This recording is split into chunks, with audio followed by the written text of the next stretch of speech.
हुजूर सल्लल्लाहु अलैहि वसल्लम ने सिर्फ इतना फरमा दिया था, 1400 सहाबा मक्का के लिए निकले हुजूर के साथ उम्रा करने के लिए। सुनो, उम्रा करने के लिए निकले, एहराम पहन करके निकले, लेकिन मक्का के काफिरों ने बीच रास्ते में रोक लिया, कहा तुम उम्रा नहीं जा सकते, नहीं जाओगे। हुजूर सल्लल्लाहु अलैहि वसल्लम को उन लोगों ने बीच रास्ते में रोक लिया। 35 किलोमीटर मक्का बाकी है, सोचो 450 किलोमीटर का फासला है मक्का मदीना। मदीने से जो चल करके साहबा आए हों, तकरीबन 400 किलोमीटर चले हों, और उनको करीब मक्का के आकर के कह दिया जाए अब तुम नहीं जा सकते, उम्रा नहीं कर सकते, उनकी हालत क्या होनी चाहिए?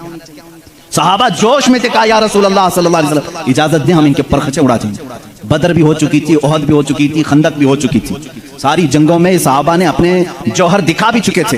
ये 6 हिजरी का मामला है, सन 6 हिजरी में हुदैबिया का मामला आया। हुजूर सल्लल्लाहु अलैहि वसल्लम अपनी निगाह नबूवत से देख रहे थे। आपने फरमाया नहीं, जंग नहीं चाहता मैं, इसलिए कि हम हालत एहराम में हैं, हालत एहराम में हम जंग नहीं चाहते। हुजूर ने सुलह की बात कर ली मक्का वालों से, वो बज़ाहिर दब करके सुलह लग रही थी, तो उसमें हजरत उमर सबसे ज्यादा बेकरार थे, सबसे ज्यादा बेकरार। साहबा से वो बार बार पूछते थे क्या हम अकबर नहीं, हमको जंग की इजाजत क्यों नहीं मिल रही है? ये मक्का वालों को हम बराबर बता देंगे, आज तो हम 1400 की तादाद में है, बदर में तो सिर्फ 313। हुजूर क्यों नहीं इजाजत दे रहे हैं? हुजूर सल्लल्लाहु तआला अलैहि वसल्लम ने मना कर दिया, नहीं मैं सुलहनामा लिख रहा हूँ। हुजूर सल्लल्लाहु तआला अलैहि वसल्लम के पास हजरत उमर आए, हुजूर के बाजू पकड़ करके जोश में पूछने लगे, आका क्या हम हक पर नहीं हैं, क्यों आप इजाजत नहीं दे रहे? हुजूर ने फरमाया उमर जो मैं देख रहा हूँ वो तुम नहीं देख रहे। हजरत उमर बेकरार थे, ये नाफरमानी नहीं, बेकरारी आपकी जो थी वो फर्दे जिहाद में थी। हुजूर सल्लल्लाहु अलैहि वसल्लम को कैसे कोई उम्रा से रोक सकता है, इस बात की बेकरारी थी। हजरत उमर ने ये सोचा कि अबू बकर को मना लूं, अबू बकर मान गए तो रसूलुल्लाह को भी ये मना लेंगे। हजरत अबू बकर के पास आए, सिद्दीक अकबर रज़ियल्लाहु ताला अन्हु को उन्होंने जोर से कहा, ए अबू बकर आप नहीं देख रहे हम 1400 की तादाद में और रसूलुल्लाह सल्लल्लाहु अलैहि वसल्लम सुलह लिख रहे हैं मक्का वालों के साथ सुलह, वो भी ऐसी सुलह कि हमारी उसमें इज्जत नहीं है। मक्का वाले ऐसी सुलह लिखा रहे थे कि जिसमें उनके ही फायदे थे, मदीने वालों के फायदे नहीं थे। हजरत उमर बार बार कह रहे थे, हजरत अबू बकर सिद्दीक को जला लाया, उनके हाथ झटक दिए। हजरत अबू बकर सिद्दीक ने कहा इल्ज़म ग़र्ज़क या उमर, ऐ उमर अपना होश संभाल, तू किसके फैसले पर बात कर रहा है? वो मोहम्मद रसूलुल्लाह सल्लल्लाहु तआला अलैहि वसल्लम, अल्लाह के रसूल सल्लल्लाहु अलैहि वसल्लम, जंग कहें तो जंग है, सुलह कहें तो सुलह है। मेरा ईमान है कि रसूल जो करते हैं वो अपनी तबीयत से नहीं, वो वही इलाही से करते हैं। हजरत उमर ने कहा उस दिन मुझे एहसास हुआ कि ईमान क्या है, रसूलुल्लाह की हर बात को मिनान तस्लीम करना, ये सिद्दीक अकबर से सीखो। उस सुलह को हजरत उमर ने तस्लीम किया। ये सिद्दीक अकबर रज़ियल्लाहु ताला अन्हु की ज़ात तय्यबा थी। मेरे अजीजों, अगर इन्हीं पर पूरी बात खत्म हो जाएगी, मेरा वक्त निकल जाएगा। सैयदना अबू बकर सिद्दीक रज़ियल्लाहु ताला अन्हु तकरीबन 2 साल और चंद माह आपने खिलाफत के उमूर को संभाला, और आपकी उम्र मुबारका 60 साल से तजावुज़ कर चुकी थी, 63 साल के करीब आपकी भी उम्र मुबारका थी। ठंडियों की वजह से आप गौसल फरमाए और उसी में बीमार हुए। जमादिल आखिर का महीना था, जमादिल आखिर की 18 तारीख थी, जब सैयदना अबू बकर सिद्दीक रज़ियल्लाहु ताला अन्हु अपने चंद सहाबा को जमा किया और क्या वसीयत की जानते हैं कि ये मेरा आखिरी वक्त है, मैं खिलाफत को 6 सहाबा के हवाले करके जा रहा हूँ जो अशरा मुबशरा में से थे। हजरत उस्मान थे, हजरत अली थे, हजरत उमर थे, हजरत तलहा थे, हजरत अब्दुर्रहमान बिन औफ थे, ये सहाबा साद रज़ियल्लाहु ताला अन्हु थे।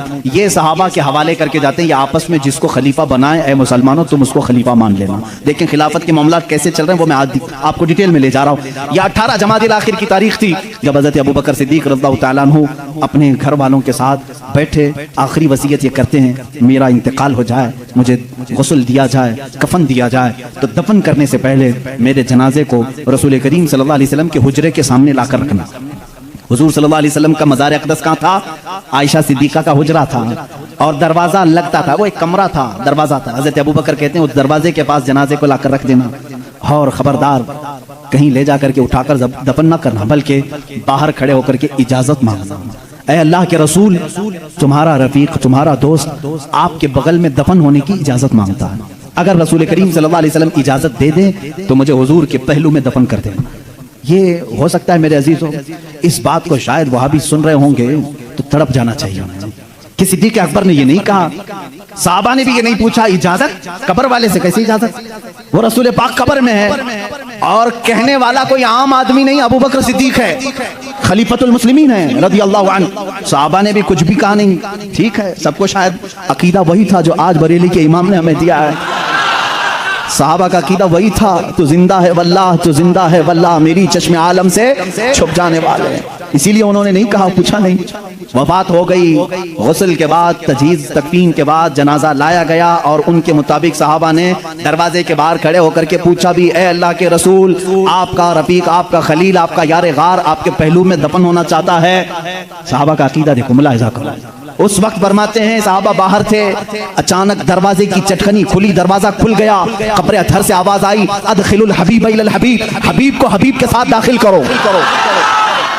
अज़ीज़ान गिरामी, रसूल करीम सल्लल्लाहु तआला अलैहि वसल्लम की इस आवाज़ को कौन नहीं पहचानता था। सिद्दीक़ अकबर रज़ियल्लाहु तआला अन्हु को इजाज़त के बाद दफन किया गया है। हुज़ूर अकरम सल्लल्लाहु तआला अलैहि वसल्लम के पहलू में वो आराम फरमाए हैं। सिद्दीक़ अकबर की क्या ज़ात है मेरे अज़ीज़ों, दुनिया में थे तो रसूल के साथ रहे, कब्र में हैं तो रसूल के साथ हैं। मेरे आका ने फरमाया, क़यामत की सूर फूंकने के बाद दुनिया की सरजमीन से सबसे पहले उठने वाला मैं होऊंगा, दूसरे नंबर पर अबू बकर सिद्दीक़ होंगे, तीसरे हज़रत उमर होंगे। हुज़ूर खुद फरमाते हैं, ए लोगों तुम्हें मालूम है महशर के मैदान में मैं किस तरह से आऊंगा। मेरे आका फरमाते हैं, मैं अपनी कब्र से उठूंगा, अबू बकर व उमर उठेंगे, मैं दोनों के हाथों पर कंधे, दोनों के कंधों पर अपना हाथ रख करके मैदान महशर में आऊंगा। अल्लाह अल्लाह, वो जलवा कैसे होगा जब एक वजीर इस तरफ हो, दूसरा वजीर उस तरफ हो, बादशाह हिकमत बीच में हो। वो क़यामत के दिन है। इसीलिए मेरे अजीजों, रसूल करीम सल्लल्लाहु तआला अलैहि वसल्लम की बादशाहत आज भी है या नहीं? बादशाह किसको तस्लीम करते हो? बादशाह किसको मानते हो?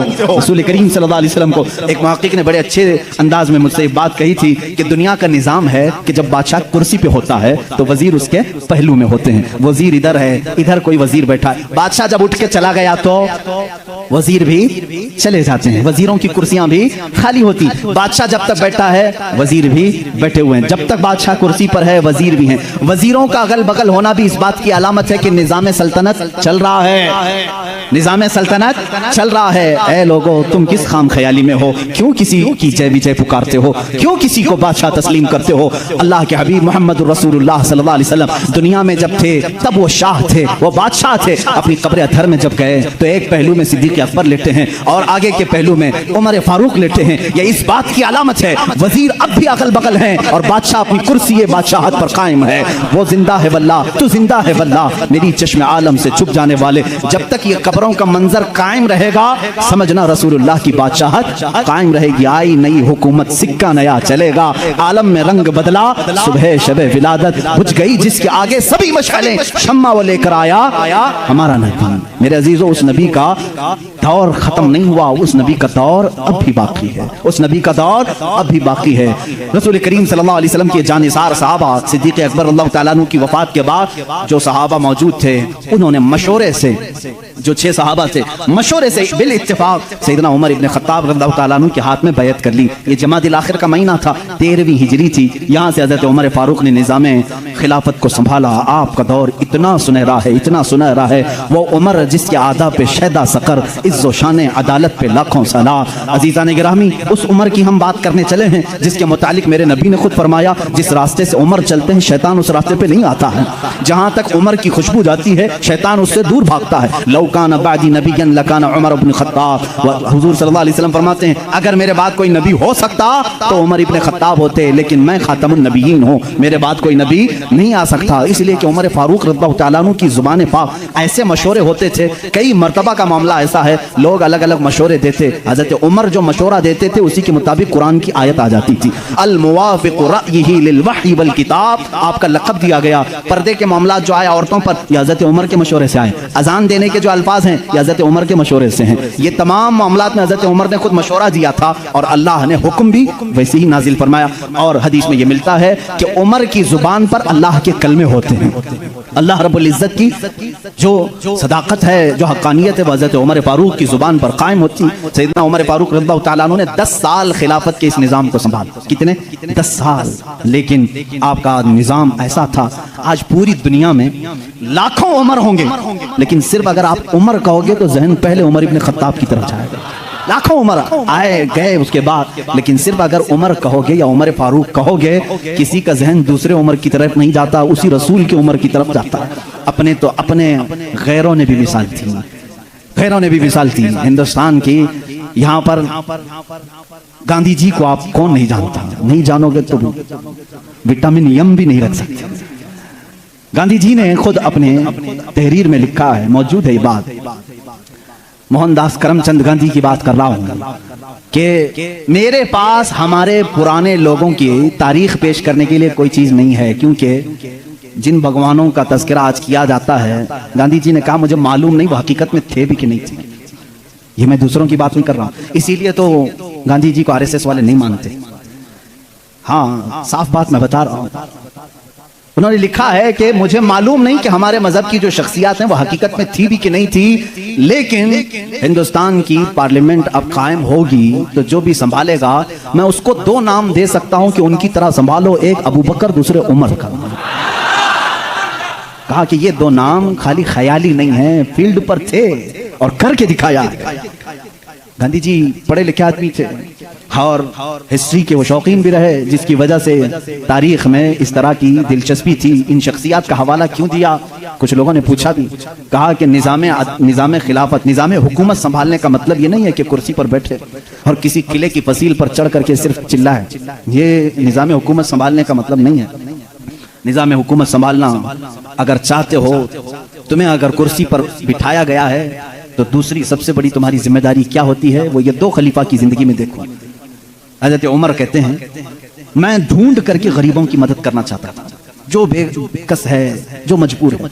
मुझे मदीने में एक बूढ़ी ऐसी मिली जिसका कोई नहीं था, वो गरीब भी थी, लाचार थी। हज़रत उमर कहते हैं मैंने सोचा इस बूढ़ी की खिदमत करूंगा इसके घर में जा करके, लेकिन किसी को पता ना चले। हज़रत उमर कहते हैं मैं सुबह जब गया उसके घर पर, उसके घर का कचरा पूरा साफ था, बर्तन धोए हुए थे, उसका बिस्तर झाड़ा हुआ, लेकिन वो औरत अपने बिस्तर से उठने के भी काबिल नहीं थी, बूढ़ी औरत थी। हज़रत उमर कहते हैं दूसरे दिन मैं गया, फिर साफ सुथरा था। ये बूढ़ी औरत कैसे काम कर जाती है अपने घर के। तीसरे दिन वो कहते हैं मैं फजर की नमाज से पहले छुप कर देखना चाहता था यह औरत अपने हाथों से कैसे घर की सफाई करती, लेकिन वो कहते हैं मैं चौंक गया।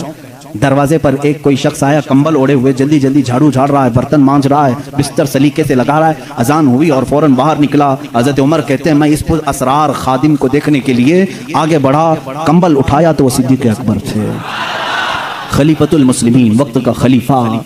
इसीलिए तो खैरों ने मुतासिर होकर के कहा दिन में अगर वो निज़ाम खिलाफत संभालते थे तो रात को अपनी रियाया की खबरगिरी भी करते थे, रात को अपनी रियाया की खबरगिरी करते थे। यही हाल सैयदना उमर इब्न खत्ताब का है। हज़रत उमर रज़ियल्लाहु ताला अन्हु गश्त करते थे मदीने की गलियों में। एक बार तो ऐसा हुआ कि मुल्के शाम से वापस आ रहे थे, हज़रत उमर एक घर के पास रुक गए। उस घर की औरत जानती नहीं थी। हज़रत उमर इस तरह से अजनबी लोगों को पूछते भी रहते थे। ये फोटो मीडिया और सोशल मीडिया का दौर भी नहीं था कि हर बादशाह का रोजाना फोटो छपना लाजिम हो, नहीं जानते थे। बहुत सारे लोग चेहरे से भी नहीं वाकिफ होते थे। हज़रत उमर वहाँ रुक गए, उस खातून से पूछा खलीफतुल मुस्लिमीन उमर इब्न खत्ताब के बारे में जानती हो? वो कहती हाँ जानती हूँ, बहुत अच्छा आदमी, लेकिन मेरी उसको खबर नहीं, मेरी उसको खबर नहीं। कहा क्यों? कहा मुझ तक उसका गल्ला पहुंचा नहीं है, मेरे घर में भी फाका है।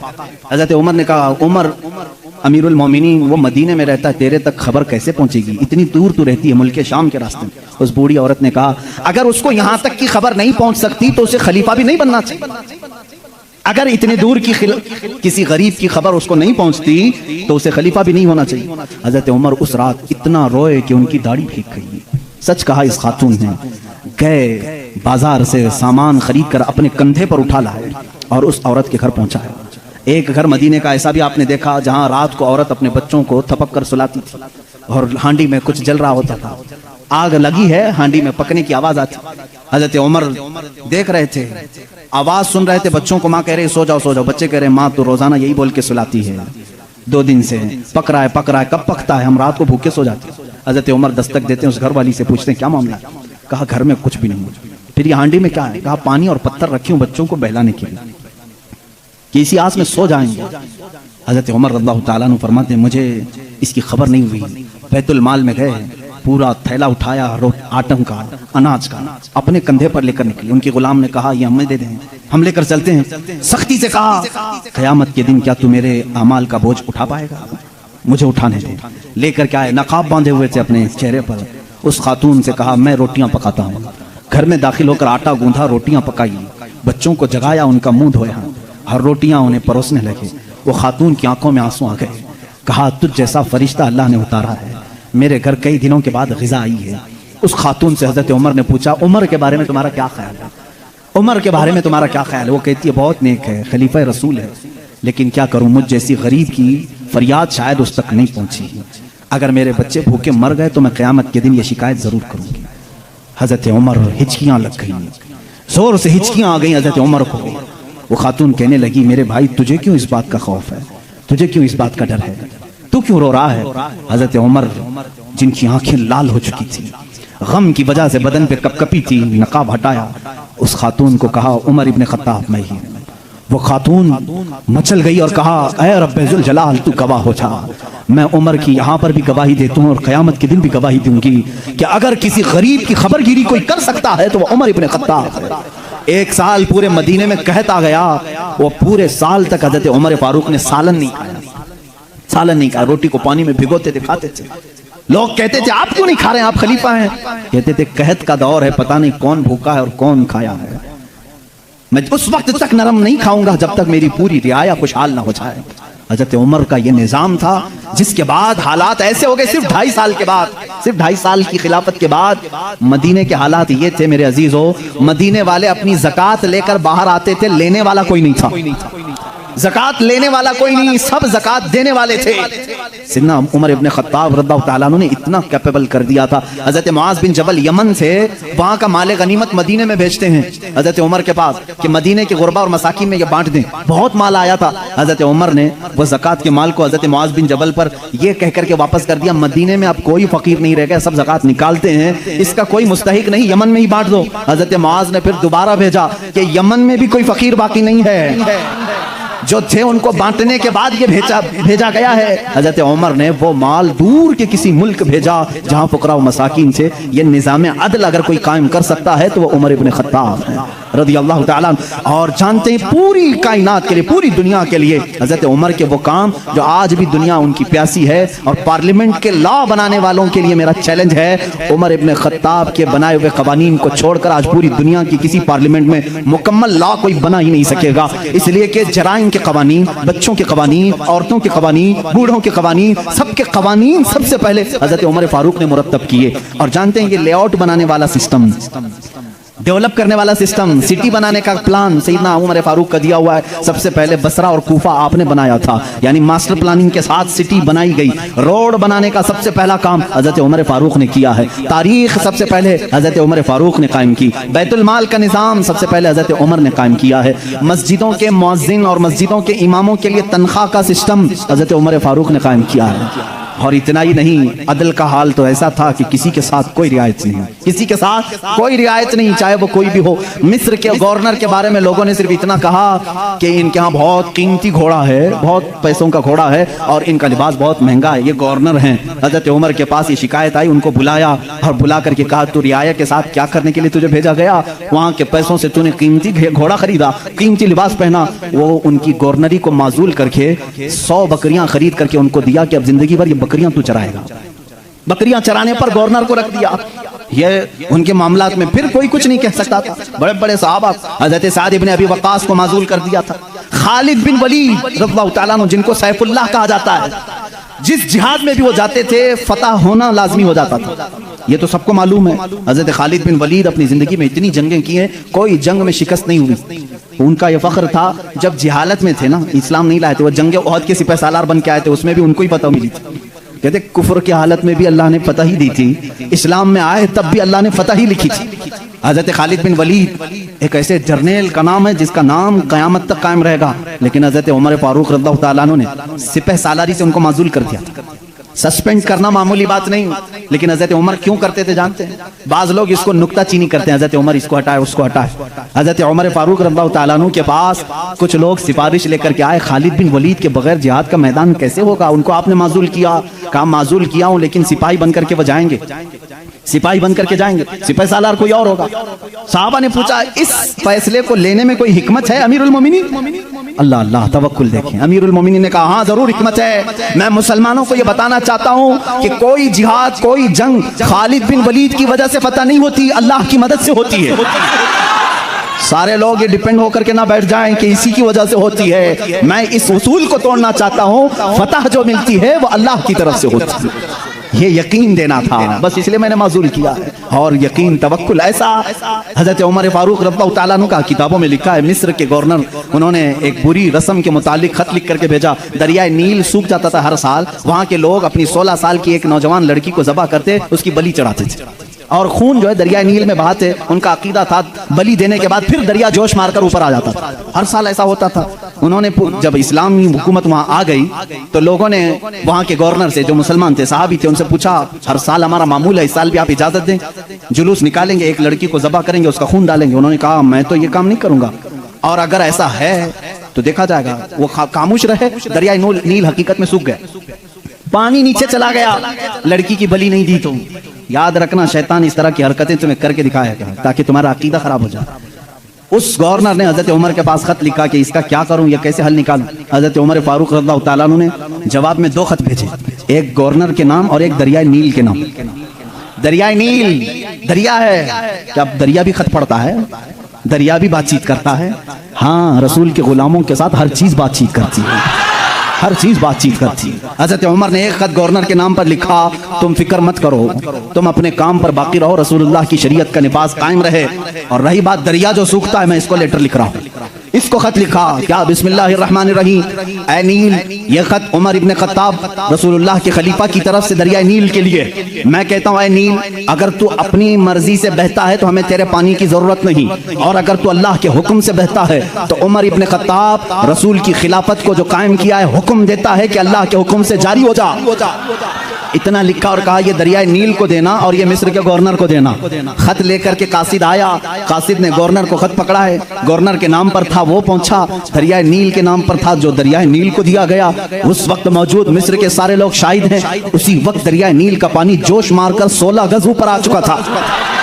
आज तक दरिया नील दोबारा कभी नहीं सूखा, 14 सदियां गुजर गई। मैं खुद दरिया नील की कश्ती की सवारी कर चुका हूँ। मिस्र में 5-5 साल तक, काहिरा में पानी बरसता नहीं, बारिश नहीं आती। 5 साल, तकरीबन 4 साल तक रहे, एक दिन भी बारिश नहीं देखी। 5-5 साल तक बारिश नहीं आती, लेकिन दरिया नील में जाओ तो लबालब भरा रहता है। ऐसा लगता है कि खत का असर आज भी बाकी है। रसूलुल्लाह के गुलामों की हुकूमत हर शय पर कायम है, हर शय पर कायम है। अल्लाह के नबी सल्लल्लाहु अलैहि वसल्लम के इन खुलफा ने पूरी दुनिया पर हुकूमत की। क्यों ना हुकूमत करें, इसलिए कि ये ताबे थे अल्लाह उसके रसूल के। तो अल्लाह ने ये वादा किया है, इन तंसुरुल्लाह यंसुरकुम, अगर तुम अल्लाह के दीन की मदद में लगे रहो, अल्लाह पूरी कायनात को तुम्हारी मदद में लगा देगा, तुम्हारी मदद में लगा देगा। वो सहाबा कैसे थे, जो मेडिटेरियन सी आज भी मौजूद है, बहर मुतवस्सित, अरब से यूरोप में जाना था। कुछ सहाबा इकराम वो भी हैं जिन्होंने एक दरिया के पास आकर घोड़े रोक लिए। दरिया सामने, समंदर है, उधर के कंट्री में जाना है, कश्तियां किसी के पास नहीं। जो जर्नल साहबी थे, सिपाही सालार, सबों ने कहा क्या करें, यहाँ दरिया कश्ती कोई नहीं लाया, हम वापस चलें, दूसरा कोई रास्ता देखें। उस साहबी ने कहा बहुत लंबा सफर करके आए, वापसी का कोई रास्ता नहीं हो सकता। कहा सामने समंदर है, कहा हम रसूल के गुलाम हैं, रसूल करीम सल्लल्लाहु अलैहि वसल्लम के गुलाम हैं। भला आज तक कोई आंधी हमारा रास्ता रोक सकी है, कोई तूफान हमारा मुंह मोड़ सका है? उस साहबी ने ऐसी तकरीर की और साहबा ने पूछा करना क्या है ये तो बताएं। सिपाही सालार साहबी ने कहा अल्लाह का नाम लो, घोड़े दौड़ाओ, समंदर में चलते चलो। वो साहबा कहते हैं सिपाही सालार साहबी आगे बढ़ते रहे, समंदर में घोड़े दौड़ते रहे, यहाँ तक के पूरे समंदर का सफर तय हो गया, किसी घोड़े की टाप पर एक बूंद पानी तक न लगा। दश्त तो दश्त है, इकबाल ने इसी के लिए कहा दश्त तो दश्त है, दरिया भी ना छोड़े हमने, बहरे जुल्मात में दौड़ा दिया घोड़े हमने। दी अज़ानें कभी यूरोप की कलीसाओं में तो कभी अफ्रीका के तपते हुए सहराओं में। आ गया ऐन लड़ाई में गर वक्ते नमाज, किबला रूहों की जमीन बोस हुई कौमे हिजाज। एक ही सफ में खड़े हो गए महमूद अयाज, न कोई बंदा रहा न कोई बंदा नवाज। ये हमारी तारीख है, ये हमारी शान है। सैयदना उमर इब्न खत्ताब रज़ियल्लाहु ताला अन्हु के दौरे खिलाफत के सुनहरे काम बहुत तवील है मेरे अजीजों। उस निज़ाम अदल को मैं आज भी चैलेंज करता हूँ। गस्सान का एक बादशाह इस्लाम में आया है, इस्लाम कबूल करके आया है, हज के लिए निकले खुशी में सारे मुसलमान, हजरत उमर भी उसमें साथ में थे, खलीफा थे। तवाफ के दौरान उस बादशाह की लुंगी पर एक मुसलमान का पैर पड़ गया, लुंगी सरक गई, उसने अपनी बेइज्जती महसूस की, थप्पड़ मारा काबे के सामने। उस मुसलमान को बहुत उसने मारा, वो जख्मी हो गए। उन्होंने शिकायत की हजरत उमर फारूक के पास। आदिल, वो अदल की पैकर जो निज़ाम रसूल से जरा बराबर हट कर कभी फैसला नहीं करता। हजरत उमर का फैसला तो वो है कि एक बंदा ये हुजूर के पास फैसला लेकर के आया था, मालूम है ना, एक यहूदी और एक मुसलमान जमीन के झगड़े में फैसला किया। हुजूर ने फैसला किया यहूदी के हक में, ये जमीन तू छोड़ दे, लेकिन वो मुसलमान मुनाफिक था, दिल में बुग़्ज़ था। उसने कहा मैं रसूल का फैसला नहीं मानता, उमर के पास फैसला लेंगे, उमर के पास करेंगे। वो यहूदी को यकीन था जो रसूल फैसला करेंगे वही उमर भी करेंगे, लेकिन यहाँ मामला बदल गया। यहाँ मामला बदल गया। वो मुनाफिक ये सोचता था कि उमर को मैं अपनी बातों में ले लूंगा, ये यहूदी है, हमारे दुश्मन, जमीन मेरे हवाले कर दी जाए। हजरत उमर के पास दोनों गए और कहा हमारा मामला ऐसा ऐसा है। उस यहूदी ने कहा, ए उमर एक बात सुन लो, ये फैसला तुम्हारे नबी के पास हुआ था। कहा उन्होंने क्या कहा? मेरे हक में उन्होंने जमीन का फैसला किया। फिर इसने क्या किया? कहा ये नहीं मानता है, कहता है उमर के पास फैसला करे। अल्लाह अल्लाह। कहा मैं तो फिर इसका फैसला करता हूँ। हजरत उमर अंदर गए, तलवार लाए, उसकी गर्दन उड़ा दी। कहा जो रसूल का फैसला ना माने उमर उसका फैसला ऐसी करता है। ये बात मदीने में मशहूर भी हो गई। मुसलमान का कत्ल कर दिया उमर ने। हुजूर ने उनको बुलाया और कहा कि तुमने एक मुसलमान का कत्ल किया। कहा मैं उसको मुसलमान मानता ही नहीं जो आपको हकम नहीं मानता, लेकिन अगर मैं गलती पर हूं तो या रसूल अल्लाह मुझे सजा दे दें। उस वक्त तक आयत नहीं आई थी, आयत नाज़िल हुई, फला व रब्बिका ला युमिनूना हत्ता युहक्किमूका फीमा शजरा बैनहुम। ऐ रसूल कसम है तुम्हारे रब की, अल्लाह फरमा रहा है, अल्लाह फरमा रहा है, ऐ रसूल तुम्हारे रब की कसम, वो ईमान वाला हो ही नहीं सकता जो अपने आपसी मामलात में आपको हकम नहीं मानते। हुजूर ने फरमाया तब तो उमर ने सही फैसला किया। उस फैसले के हामिल अलमबरदार उमर के पास रज़ियल्लाहु तआला अन्हु फैसला लेकर के आए गस्सान के बादशाह और एक आम मुसलमान का। वो बादशाह है, पहले ईसाई था, मुसलमान हुआ चंद दिन पहले मुसलमान हुआ है। दोनों का फैसला आया। हज़रत उमर ने पूछा क्या मामला है? वो गस्सान के बादशाह ने कहा, ए उमर अमीरुल मोमिनीन, क्या मुझे भी कटहरे में खड़ा करेंगे? मैं बादशाह हूँ गस्सान का, आप मुझे अपने बाजू में बिठाएं। हज़रत उमर ने कहा आज मुकद्दमा है, बादशाह नहीं, तुम भी वहीं खड़े रहोगे जहां मुकद्दमा करने वाला खड़ा है। दोनों को खड़ा किया, मामला पूछा तो उसके बाद हज़रत उमर ने कहा तुमने ज्यादती की, उसका गलती से पैर पड़ा है। हाँ अगर तुम्हें लगता है कि उसने तुम्हारी बेइज्जती की तो सजा भी थोड़ी होनी चाहिए थी, लेकिन जितना तुमने उसको मारा है ये उसका हक है। कहा क्या फैसला होगा? हज़रत उमर ने कहा उस आम मुसलमान से जितने थप्पड़ ज्यादा उसने लगाए तू भी लगा दे, यही फैसला, जितना उसने ज्यादा मारा है तू मार। वो गस्सान का बादशाह कहता है बादशाह को आम आदमी मारेगा? हज़रत उमर ने कहा हाँ मारेगा, ये निज़ाम रसूल है, ये निज़ाम रसूल है, ये कैसर और किसरा की हुकूमतें नहीं है, ये अल्लाह के नबी की कायम की हुई अदालत है। उसने कहा एक दिन की मुझे मोहलत दें, कल आकर के इस फैसले पर अमल किया जाए। आपने कहा मोहलत तो दी जा सकती है, जैसे रिमांड में लेते हैं। उसको छोड़ा गया, लेकिन वो बादशाह फरार होकर के भाग गया और इस्लाम भी छोड़ दिया, मुर्तद होके चला गया। हज़रत उमर ने उस दिन कहा, कुछ लोग कहने लगे हज़रत उमर उसके हक में बात करते तो बादशाह आज मुसलमान रहता। ऐसी कुछ बातें भोली भाली लोग करते हैं, ऐसा करते तो अच्छा होता, ऐसा नहीं करना चाहिए था। हज़रत उमर ने जलाल में कहा इस तरह के 1000 छोड़कर जाएं तो जाएं, लेकिन निज़ाम रसूल का एक हर्फ भी मैं अपने हाथ सामने से जाने नहीं दूंगा। अदल के तकाज़ों को पूरा मैं हमेशा होता रहने दूंगा। ये सैयदना उमर फारूक की अदालत थी। ये आज पीस एंड जस्टिस की बात करते हैं, उन लोगों से बात करते हैं जिनके पास उमर जैसी अदालत है। ऐ मेरे अजीजों, अदालत के नाम पर आज बड़ा धब्बा है। यहाँ पर बहुत सारे मामला हो सकता है, बहुत सारे लोग मेरे ऊपर इस बात का भी केस कर दें कि हद की अदालत है, अदालत की बेइज्जती करता है। हो सकता है मेरे अजीजों, मैं उस अदालत की इज्जत करता हूं जहां अदालत होती है। मैं उसको जज और आदिल नहीं मानता जो पार्लियामेंट की सीट की भूख में मस्जिदें बेच देता हो। मैं उसकी अदालत को नहीं तस्लीम करता जो एक कलील जमात को नजरअंदाज करके हाकिम पार्टी की तरफ बोलता है। मेरे अजीजों, ऐसे लोग दुनिया में बहुत सारे आए जो ज़मीर फरोश होते हैं, ज़मीर फरोश होते हैं। हिंदुस्तान भी उसी डगर पर चलने लग गया। अब तक दुनिया की सबसे बड़ी डेमोक्रेसी, सबसे बड़ी जमहूरियत हिंदुस्तान में थी, जहां पर निजाम ऐसा था, हमारा अदलिया का निजाम बहुत अच्छा था, हमारी कोर्ट जितनी थी यहाँ पर सबके साथ बराबर का सलूक किया जाता था, हिंदू हो मुस्लिम हो। आज भी बहुत सारे जज हैं जो ओथ लेते हैं कि मेरा दीन, मेरा मजहब, मेरा सब कुछ इंसाफ होगा, संविधान होगा, मैं सामने किसी को नहीं देखूंगा। देखते नहीं आप, जज के सामने पट्टी बांधे हुए एक मूर्ति को रखा जाता है। क्यों? कानून जब भी होता है वो सामने वाले को देख करके नहीं, उसके प्रूफ सबूत देख करके। लेकिन यहाँ पर अब आम बच्चे को भी बेवकूफ बनाया जा रहा है। मैं इस बात की आवाज उठाना चाहूंगा, इस जुल्म को बंद करो, इस जुल्म को बंद करो। और ये डिक्टेटरशिप जो लाई जा रही है, इस जमहूरियत को खत्म करके, कत्ल करके, देखना चंद दिनों के बाद ये सारे निजाम खत्म करने की बात करेंगे। आज मुसलमानों के खिलाफ एक जहर फैलाया जा रहा है, इसी तरह चंद दिनों के बाद अब दलितों की बारी आएगी, इसलिए कि दलितों को भी एक आंख नहीं भाते, ये कभी पसंद नहीं करते। ये 2000 साल पुराना निजाम मनुस्मृति का लाना चाहते हैं, जहां सिर्फ चंद लोगों की हुकूमत होगी। जानते हैं, तारीख उठा करके पढ़ो, इसी सरजमीन पर ऐसे जुल्म किए गए हैं जहां चंद ब्राह्मणों ने कम जात के लोगों के कान काटे हैं, जहां लोगों के कानों में गरम तेल डाले हैं, इसी सरजमीन पर कम जात के लोगों को कूड़ा करकट में घर बनाने पर मजबूर करते थे। जहां आला जात के लोगों के पेशाब पखाने होते थे वहां दलित बिरादरी को रखने पर ही मजबूर करते थे।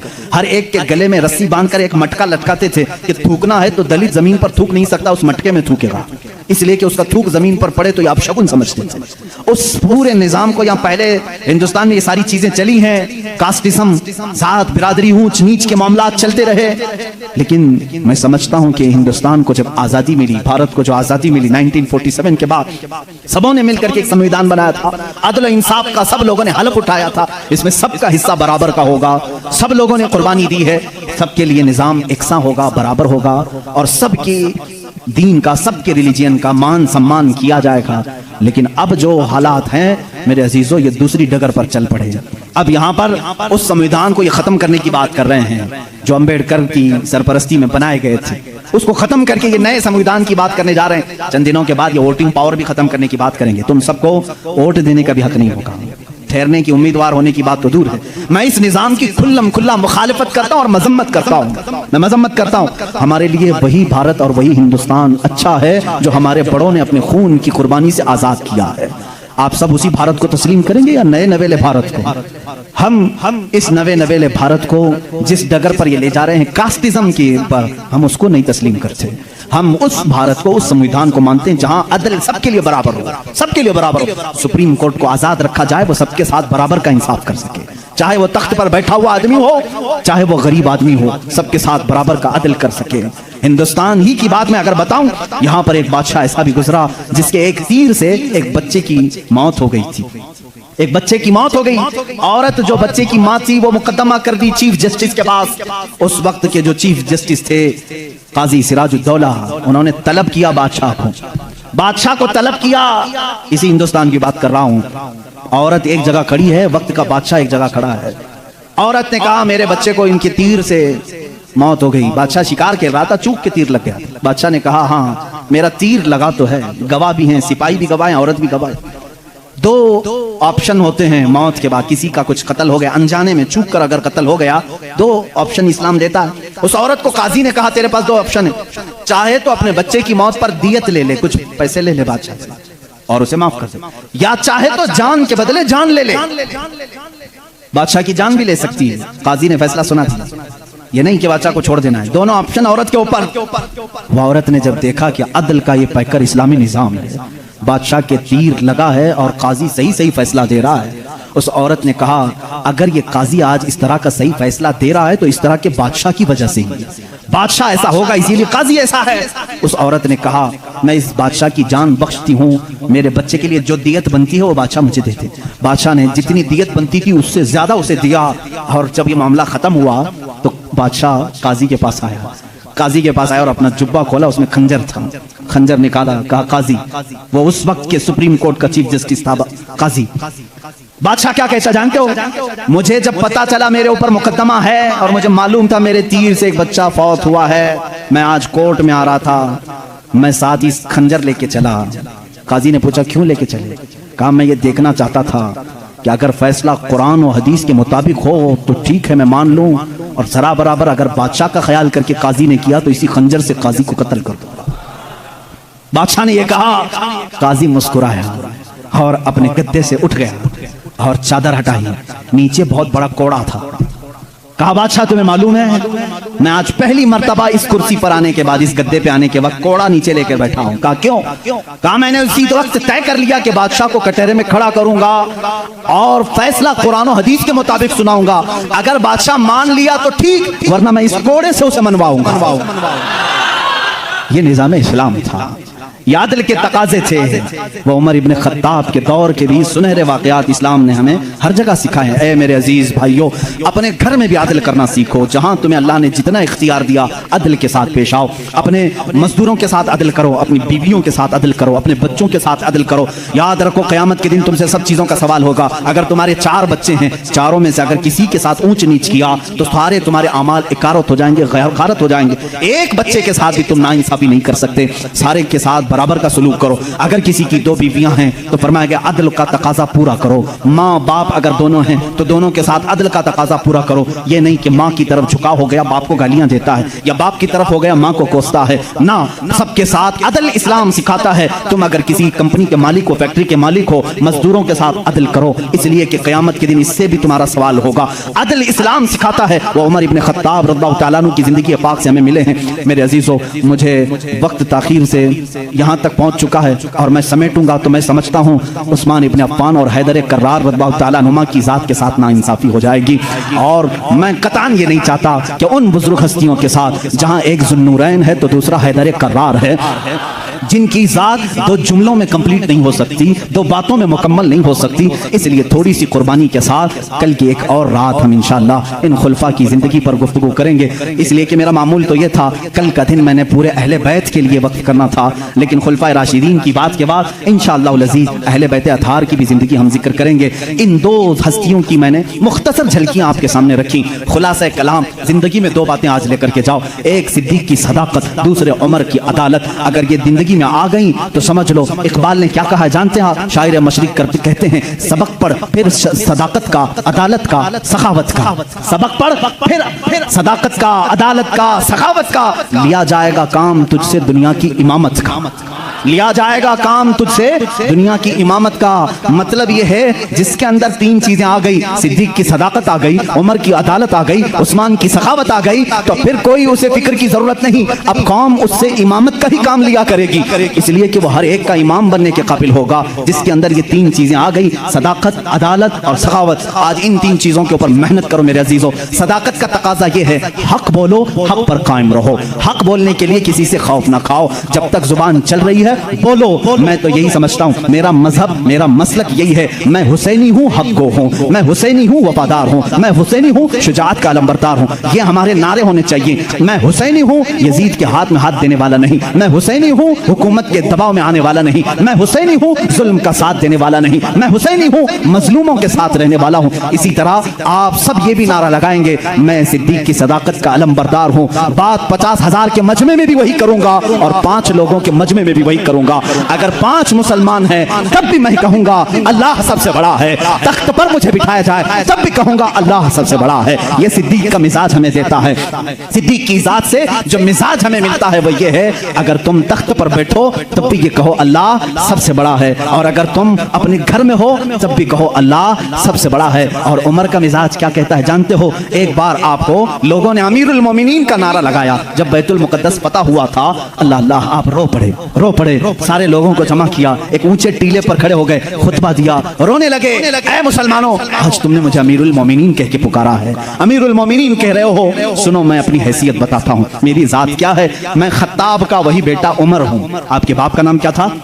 खत्ताब। हज़रत उमर कहते हैं मैं खत्ताब का वही बेटा उमर हूँ जिससे बचपन में 2 बकरियां भी नहीं संभाली जाती थी। मेरे बाप मुझको 2 बकरियां देकर भेजते थे, मैं उन्हें संभालने के लिए जाता, कभी एक इधर भागती कभी वो उधर भागती। मेरे बाप बड़े सख्त थे, मुझे घूंसे मारते थे, मुझे थप्पड़ मारते थे। मैं बारहा मेरे बाप की मार खाया हूं, मुझसे 2 बकरियां नहीं संभाली जाती थी। और आज हालत यह है 25 लाख मुरब्बा मील पर तन्हा उमर फारूक की ज़मा में हुकूमत है। मजाल है मुल्क के शाम में कोई आवाज उठा सके, मजाल है कोई यमन में आवाज उठा सके, मजाल है कोई मिस्र में आवाज उठा सके, मजाल है कोई इराक में आवाज उठा सके। किसी की आवाज नहीं उठती। बैक वक्त इस जमाने की 7 कंट्रियों को तन्हा मदीने में बैठ करके वो देख रहे थे। निहावंद में जंग हो रही है, निहावंद में जंग हो रही है। एक साहबी सारिया, उनको उमर फारूक मस्जिद नबवी में खिताबत के दरमियान पुकार कर कहते या सारिया इलल जबल, या सारिया इलल जबल, या सारिया इलल जबल। मदीने में हजरत उमर फारूक जुम्मा का खुतबा दे रहे हैं और पुकार रहे हैं सारिया पहाड़ की तरफ जाओ, पहाड़ की तरफ जाओ, पहाड़ की तरफ जाओ। मस्जिद में बैठे हुए किसी को कुछ समझ में नहीं आया। 1 महीने के बाद वो लश्कर निहावन से आया, पूछा गया क्या हुआ तुम्हारे साथ? हजरत सारिया उस जंग के सिपह सालार थे, कहते हैं करीब था कि हम शिकस्त खा जाते, हम लुट जाते। जुम्मा का वक्त था, ऐन दोपहर के वक्त पहाड़ों के ऊपर से हमें आवाज आने लगी, ऐ सारिया पहाड़ की तरफ आ जाओ, पहाड़ की तरफ आ जाओ, पहाड़ की तरफ आओ। हम उस आवाज को लब्बैक कहते हुए चढ़े, अल्लाह ने हमें फतह याबी अता फरमाई। ऐ मेरे अजीजों, मुसलमान कहते सारिया तुझे मालूम है ये आवाज किसी और की नहीं, वो मदीने से बैठकर उमर फारूक ने तुम्हें पुकारा था। जब रसूलुल्लाह का ये गुलाम, रसूलुल्लाह के ये गुलाम मस्जिद नबवी नबी के मिंबर से आवाज दे करके मुल्क शाम के निहावंद में मदद कर सकते हैं, तो फिर मैं ये क्यों ना कहूं हम यहाँ से पुकारें वो वहां से सुने। मुस्तफा की समाअत पे लाखों सलाम, दूरों नजदीक के सुनने वाले वो कान लाले करामत पे। ये हमारा अकीदा है। बरेली के इमाम ने जो अकीदा दिया वो बरेली का नहीं, वो मदीने का अकीदा है, वो मदीने का अकीदा है, वो सहाबा का अकीदा है। बात मैं ये कह रहा था, हज़रत उमर ने क्या मिजाज दिया जब आपको अमीरुल मोमिनीन पुकारा गया। उन्होंने कहा मैं वही खत्ताब का बेटा हूं जिससे 2 बकरियां नहीं संभाली जाती थी, आज 25 लाख किलोमीटर मुरब्बा स्क्वायर किलोमीटर में तनहा संभालता हूं। जानते हो ए सहाबा, ए ताबईन, ए मोमिनीन, किस वजह से? इसलिए कि पहले मैं खत्ताब का बेटा था, अब रसूल का गुलाम हूं। जब से मेरी निस्बत रसूलुल्लाह से है, हर चीज अल्लाह ने मेरे ज़ेरे नगी की है। जब तक बिके न थे तो कोई पूछता न था, या रसूल अल्लाह तुमने खरीद कर हमें। सहाबा का जो अकीदा था, ऐ मुसलमानों तुम भी वही पुकारो। आज मैं भी बबंगे दुहल ये कहता हूँ, मेरा नाम क्या है, मेरी जात क्या है, मुझे कौन जानता है। आज अगर इतना सारा मजमा मुझे सुनता है तो सिर्फ इसलिए कि मेरी निस्बत हदीस रसूल से है। रसूल करीम